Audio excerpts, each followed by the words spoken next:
So here finally we're going to talk about wind, and only when we talked about pressure, atmospheric pressure, the pressure of gases, can we talk about wind, because wind actually is created because of a difference in pressures. Wind is the relocation of air horizontally, and specifically what will happen, there's all sorts of everyday examples of this, but what will happen is you have a high pressure over here, and if you can kind of picture a box with the molecules densely packed in, and you'll have a low pressure over here. Think of a box where these gas particles are pretty darn sparse, and if you were to open a conduit between the two, okay, this air over here in location A would relocate to location B. And when it did so, it would create that moving air we call wind. That's it.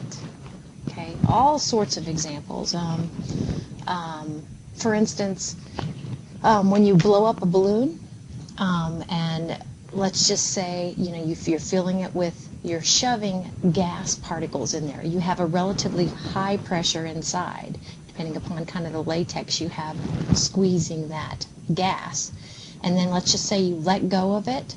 Okay, what happens? Well, the gas under high pressure comes out to the atmosphere, low pressure. It goes, and it creates a wind. I mean, there's all sorts of examples. So basically, you have a high, okay, and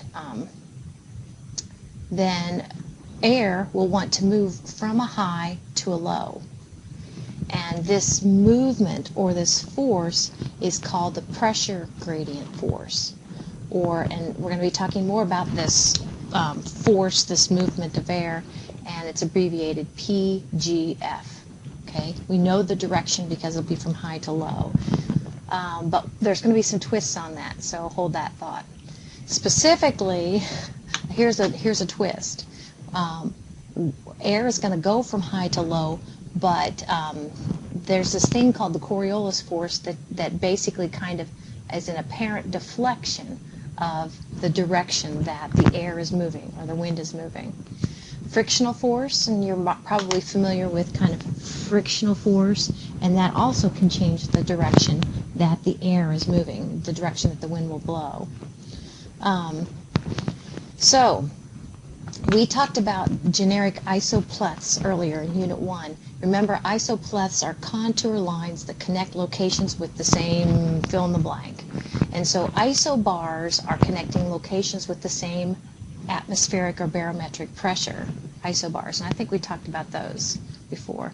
I'm not going to pull up today's surface maps, but feel free. One of my favorite places to go is in Telecast, telecast.com, and the weather channel is weather.com, and I think it's weather.gov that I've been enjoying going to recently too. So, but I am going to show you some weather maps here in a minute, and you're going to see those contour lines, those isobars that are connecting locations. It's like taking a bird's eye view and looking down, but they're connecting locations with the same barometric pressure. So here's the deal. The more, and I'll just kind of give you an example, the more closely spaced, and they almost look kind of like a bullseye. So there'd be an H or an L in the middle of that bullseye. I kind of alluded to that before. Kind of see how closely spaced those are. That would mean you don't have to go very far before you get the next pressure. You don't have to go very far, and you get a drastic change in pressure. If you compare that, so this would be tight isobars, and compare that to this. Okay, these would be like far-spaced isobars. So in this case, we have a very gradual change in pressure. So the more closely spaced the isobars, then we have a relatively steep pressure gradient. It's like kind of looking down a hill with regard to if it is a high in the center, high pressure to low pressure. And then what's going to happen is you will have stronger winds. I'm going to kind of get to that. Okay, so here I would expect strong wind, and here we'll have wind, but it will be wimpy wind. How's that? Okay, so this is what we call a not very steep pressure gradient, and this is a steep pressure gradient, PG. So a couple of slides now. I guess this is a slide before I get to the weather map I want to show you. But so for instance, if these were contour lines, marking locations, in this case, all these locations have the same atmospheric pressure, which is 1,016 millibars, relatively high. So actually, I'm going to kind of put an H over here. And each contour line, can you see in this case, we're going down, we have a difference of 4 millibars. 4 millibars. Oops, does that make sense? So we're basically kind of stepping down in pressure, okay, with our lowest pressure over here. So I'll go ahead and put an L. So we're kind of taking a bird's eye view, looking at the surface, or this could be upper elevation, but actually it looks like surface pressures. So we said earlier on our first slide talking about wind, we said that wind is the relocation of air from high to low pressure. So here you go. Here is your relocation. Why is it relocating? Actually, that arrow is indicating the pressure gradient force, the impetus of that air to relocate from high to low. So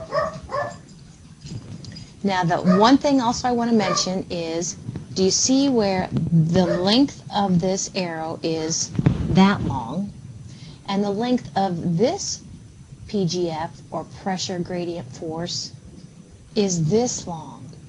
And if we look why that would be, can you see where these are more tightly spaced than these?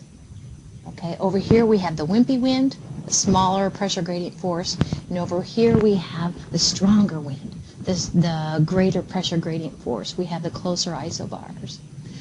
So you might want to, this is just a typical kind of a surface look at, these are isobars, looking at barometric pressure. The other thing that's kind of superimposed on here, and it makes sense, are these, the winds. Okay, and the more flags, like see there's a lot of flags there, that means there's strong wind there.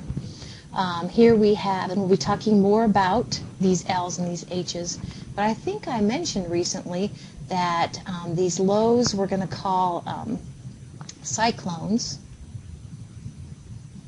and these H's we're going to call anticyclones. But notice the H, I kind of marked over it, but here we have 1,036 millibars, 1,032 millibars, 1,028 millibars. It's stepping down by 4 millibars.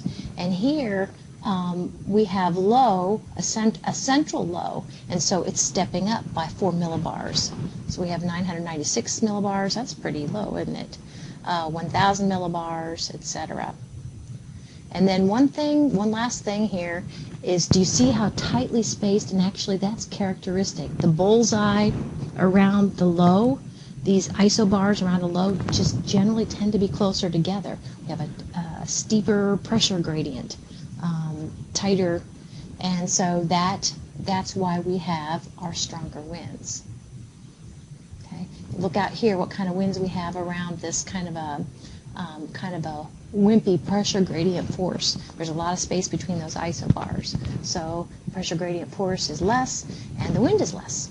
So very practical.